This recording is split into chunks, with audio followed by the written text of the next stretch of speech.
నేనైతే ఏమంటానంటే, సాధారణంగా మనం మనుషులమే కాబట్టి ఎవరికైనా బయటికి వెళ్ళాల్సి వస్తే, భోజనం చేయాల్సి వస్తే నిరభ్యంతరంగా వెళ్ళండి. ఎలాగూ ఇది యూట్యూబ్లో పెడతాం కాబట్టి, అవునా కాదా? బయట ఏదైనా కారణం చేత మీరు వెళ్ళాల్సి వస్తే కనుక భోజనం చేసి రండి, నేనేమీ కాదన్ను. నాకు ఎలాగో అవకాశం లేదు కదా, నేను మధ్యలో మాట్లాడుతూ భోజనం చేయలేను కదా. నేను మాట్లాడుతుంటే మీరు భోజనం చేయొచ్చు, మీరు కావాలంటే సెల్ ఫోన్ చెక్ చేసుకోవచ్చు, మీరు వాట్సాప్ చెక్ చేసుకోవచ్చు, బొంగమూతి పెట్టి సెల్ఫీ తీసుకుని ఇన్స్టాలో దాన్ని అప్లోడ్ చేసి, రీల్లో లేకపోతే మరోటో అప్లోడ్ చేసి మీరు ఆనందాలు పొందవచ్చు. కానీ నేను మాత్రం హైదరాబాద్ నుంచి ఇక్కడి వరకు దాదాపుగా 200 కిలోమీటర్లు ఉంటుందేమో నాకు తెలిసి, హైదరాబాద్ నుంచి ఖమ్మానికి, to the best of my knowledge 3 గంటల పాటు నేనే సెల్ఫ్ డ్రైవ్ చేసుకుని ఇక్కడి దాకా మీకోసం వచ్చి ఒక అరగంట ఎంతో మాట్లాడి మళ్ళీ వెళ్ళిపోవడానికి, ఇంకొక చోటకి వెళ్ళడానికి, ఇంకొక కాలేజీకి వెళ్ళడానికి మీకోసం నేను ఒక అరగంట సేపు ప్రపంచాన్ని మర్చిపోయి, నా యొక్క మొత్తం గొంతుక కాకుండా, జస్ట్ మాటలు కాకుండా, జస్ట్ పెదాలు కాకుండా, నా మనసు, నా హృదయం, నా గుండె, నా ఆత్మ, నా చిత్తం, ప్రతి ఒక్కటి ఇక్కడ ఉన్న ప్రతి ఒక్క వ్యక్తి రేపన్న రోజున 5 ఏళ్ల తర్వాతో, 6 ఏళ్ల తర్వాతో, 10 ఏళ్ల తర్వాతో, 2 ఏళ్ల తర్వాతో నిజాయితీగా, నిర్భయంగా, నిక్కచ్చిగా జీవితంలో ఎదిగి, నేను 3 పదాలు వాడాను: నిజాయితీగా, నిర్భయంగా, నిక్కచ్చిగా అన్నాను. ఎలా పడితే అలా ఎదగద్దని చెప్పడం నా ఉద్దేశం, షార్ట్ కట్లు లేవని చెప్పడం నా ఉద్దేశం. టెక్నాలజీ వచ్చిన తర్వాత షార్ట్ కట్లు పెరిగిపోయాయి కాబట్టి అలా వెళ్ళొద్దని చెప్పడం నా ఉద్దేశం. నిర్భయంగా, నిజాయితీగా, నిక్కచ్చిగా నువ్వు ఏదైతే పైకి మాట్లాడుతున్నావో అది లోపల కూడా జరిగింది, ఆచరించాను అనే ఒకానొక మహిమాన్వితమైన వ్యక్తులు, శక్తులు, యుక్తులు నా బంగారు తల్లులు, బంగారు తండ్రులు. రేపన్న రోజున ఇక్కడే ఈ కళాక్షేత్రంలో కనుక మళ్ళీ మీటింగ్ జరిగినప్పుడు చప్పట్లు, మారుమోతల మధ్య నువ్వు అక్కడ కూర్చోవడం కాకుండా ఇక్కడికి చీఫ్ గెస్ట్గా రావాలి రాబాయ్. ఆ కిక్కే వేరప్పా. అక్కడే కూర్చుంటాను సార్, 20 ఏళ్ళైనా అక్కడే కూర్చుంటాను, 30 ఏళ్ళైనా అక్కడే కూర్చుంటాను. ఆళ్ళెవడో చెప్పిన మాటలు వింటూ వింటూ వింటూ జీవితాన్ని గడిపేస్తావా? నీ చరిత్ర నువ్వే రాసుకుంటావా? ఒక అరగంటలో తేల్చేద్దాం.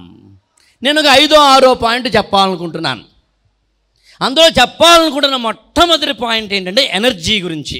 నేను ఎందుకు ఎనర్జీ గురించి ఫస్ట్ చెప్పాలనుకుంటున్నాను, వాట్ ఈస్ ద రీజన్ అని అడిగితే, నాకు తెలుసు ఇందాక చెప్పినట్టుగానే మనందరము కూడా క్లాసులో కానీ ఎక్కడైనా కానీ కూర్చునేటప్పుడు ఇలా కూర్చుంటాం.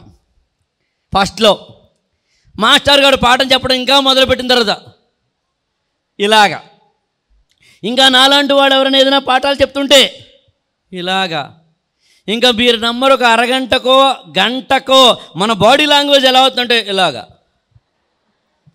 ఈలోగా కాలు మీద కాలు వేసుకుని పుష్ప సినిమాలో అల్లు అర్జున్ లాగా ఈ కాలు నాదే, ఈ కాలు నాదే, ఏందప్పా అని శ్రీవల్లి కోసం వెయిట్ చేస్తున్న వాళ్ళలాగా ఇలాగా. ఇంకా ఆ తర్వాత ఉంటుంది చూడాలి సార్, ఇలా పెట్టుకుని క్లాసా ఇప్పుడా వినాలా తప్పదా అని అంటావు. నేర్చుకునేటప్పుడు నీ బాడీ లాంగ్వేజ్ ఎలా ఉంటుందంటే ఇలా ఉంటుంది. ఎవడైనా మంచి మాట చెప్తున్నప్పుడు నీ బాడీ లాంగ్వేజ్ ఎలా ఉంటుందంటే ఇలా ఉంటుంది.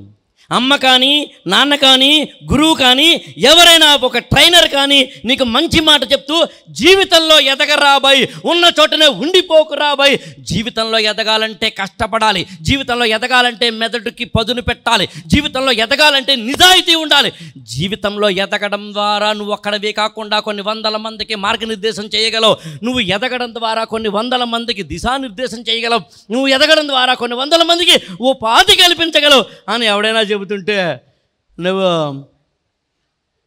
విజయ్ దేవరకొండలాగా, అర్జున్ రెడ్డిలాగా అవసరమా మనకి ఇవన్నీ అని అంటూ ఉంటావు.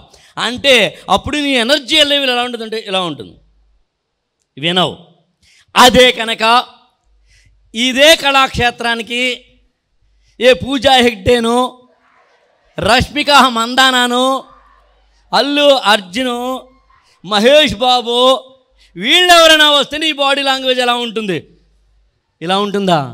ఊర్లో నువ్వు ఉండగా అరే అల్లు అర్జున్ వస్తున్నాడట్రా అని అంటే కనుక వస్తారా అని నాకెందుకు అని కూర్చోండి. అవునా ఎక్కడా?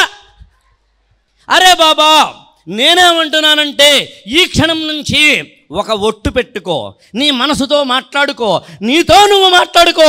నువ్వు చేస్తున్న ఒక పని మంచిదా చెడ్డదా జనం కోసం కాదు, మనం కోసం, నీ కోసం నీ మనసుతోటి ఆలోచించు. అక్కడ టెస్ట్ పెట్టుకో. ఏ పనైనా నువ్వు చేస్తుంటే పక్కోడు కాదు నీకు సర్టిఫికెట్ ఇవ్వాల్సింది. ఏదైనా ఒక పని చేస్తుంటే ఎవరో కాదు నీకు సర్టిఫికెట్ ఇవ్వాల్సింది, నీకు నువ్వే ఇచ్చుకో. ఇక్కడ ఒకడు ఉంటాడు, వాడు చెప్తాడు ఎస్ ఆర్ నో. అందుకే నేను ఏమంటున్నానంటే the first and foremost letter ఈ ప్రపంచంలో ఏదైనా ఉంది అంటే, నాకు నచ్చింది ఏదైనా ఉంది అంటే ఈ ఫర్ ఎనర్జీ. నేర్చుకోవడానికి ఎనర్జెటిక్గా ఉండు, ఏదైనా చెప్పడానికి ఎనర్జెటిక్గా ఉండు, వినడానికి ఎనర్జెటిక్గా ఉండు, మంచి చేయడానికి కూడా ఎనర్జెటిక్గా ఉండు. ఈ క్షణం నుంచి నేను మిమ్మల్ని అందరినీ రిక్వెస్ట్ చేసేది ఏంటంటే ఏ టైంలో అయినా కానీ ఎనర్జెటిక్గా ఉండండి. దాన్ని ఇంకోలా చెప్తాను, ఏడు మొహం పెట్టుకోకండి. మన ఫేసులు పెట్టుకుంటాం చూడాలి. పుస్తకం చదవరా?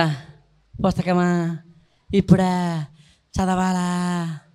అరే కాస్త మంచి మార్కులా అవసరమా? కోవిడ్ టైంలో ఎలాగూ పాస్ చేస్తారు, ఆ తర్వాత పాండమిక్ ఆఫ్టర్ లాక్డౌన్ మళ్ళీ పాస్ చేస్తారు, ఆ తర్వాత మళ్ళీ పాస్ చేసేస్తారులే, అవసరమా? ఏదో ఒక చిన్న ఫోటో తీసుకుని ఫేస్బుక్లో పెడితే 100 వ్యూస్ రాకుండా ఉంటాయా? అదే ఏదో చిన్న రీల్ అని చెప్పి ఇన్స్టాగ్రామ్లో పెట్టుకుంటే 1000 వ్యూస్ రాకుండా ఉంటాయా? ఆ తొక్కలో యూట్యూబ్లో కనుక నా తొక్కలో ఫోటో పెట్టేసి లేదా నా యొక్క ఏదో షార్ట్ పెట్టేస్తే రాకుండా ఉంటాయా? మళ్ళీ చెప్తున్నాను, నీ జీవితంలో నిన్ను కాపాడేది ఏదైనా ఉంది అంటే నీలో ఉన్నవాడు మాత్రమే. ఐ రిపీట్ ఇట్, నేను మళ్ళీ చెప్తున్నాను, లోపల ఉన్నవాడి మాట విను.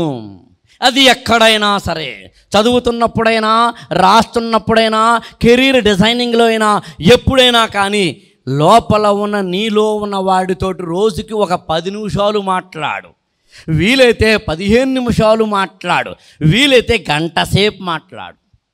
ఎప్పుడైనా మళ్ళీ చెప్తున్నాను, ఉదాహరణ ఇదే ఖమ్మం వచ్చాను నేను, ఈ జిల్లాలోంచే నేను వస్తూ ఉంటే ఇక్కడ నేను గతంలో దాదాపుగా 20 ఏళ్ల కిందటో 15 ఏళ్ల కిందటో నా దగ్గర విద్యాభ్యాసం చేసిన స్టూడెంట్స్ని ఒకసారి తలుచుకుంటుంటే, కోచింగ్ తీసుకున్న స్టూడెంట్స్ తలుచుకుంటూ ఉంటే, సాధు నరసింహారెడ్డి అని ఈ ప్రాంతపు కుర్రాడు IRS ఆఫీసర్ అయ్యాడు, తెలుగు మీడియంలోంచి వచ్చి. నేను ఈ ఊరికి వస్తుంటే ఇక్కడ ఒక వ్యక్తి ఎదిగిన వాడిని ఎలాగైతే తలుచుకున్నానో, 2 ఏళ్ల తర్వాత, 3 ఏళ్ల తర్వాత, 4 ఏళ్ల తర్వాత మళ్ళీ వచ్చినప్పుడు నీ పేరు నేను తలుచుకోవాలి, నీ సంతకం ఆటోగ్రాఫ్ అవ్వాలి, నీ పక్కన ఒక నిలబడి ఫోటోగ్రాఫ్ తీసుకోవాలి. బతుకంటే అదిరా, కిక్ అంటే అదప్ప.